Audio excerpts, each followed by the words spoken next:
So you're feeling all inspired and fired up and you want to add a pond at your place, but then reality bites. You realise you haven't got the space to put one in. Well, have I got the solution for you? It's a pond in a pot. Using a high-tech brushable one-pack membrane, that's waterproofing paint for you and I.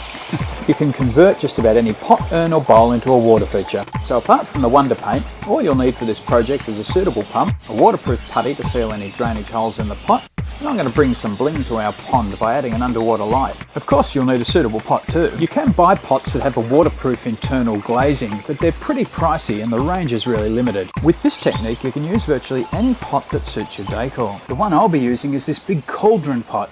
Gorgeous, isn't it? Start by checking the instructions on your paint for info such as surface preparation, how to apply, number of coats and the curing time. And don't forget to follow all the safety instructions that are on the label. Clean your pot based on those directions. At the very least it'll need a good scrub and then rinse it out thoroughly a couple of times.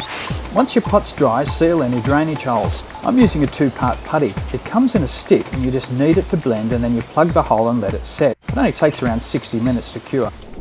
I have heard it recommended that you feed the power lead for your pump through one of the drainage holes and then putty it in place. Personally, I think that's a seriously bad idea. Over time, as the lead jiggles around, it's too likely to create a leak. And then if your pump fails, what are you going to do? You'll have to reseal that whole area as you pull the lead out. Once the putty is set, it's painting time. Use a brush or roller, whichever suits you best, and just make sure you get even and complete coverage over the entire surface you need sealed.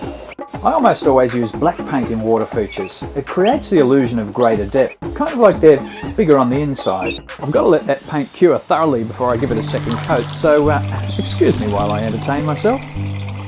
Before you decide on the final position of your pond pot, and this is particularly important if you're planning on putting it on a balcony or a deck, you need to consider the weight of the finished water feature.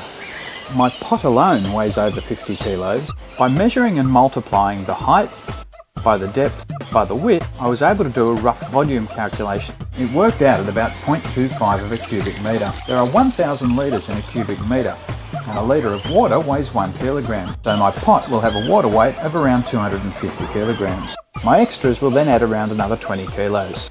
That means my pond pot is going to weigh in at over 320 kilos. That's well over a quarter of a metric tonne.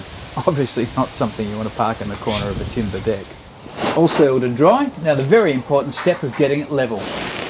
Check side to side, front to back and diagonally. Once that's sorted, it's in with the pump. Now the decision you face is what you want to do with your water output.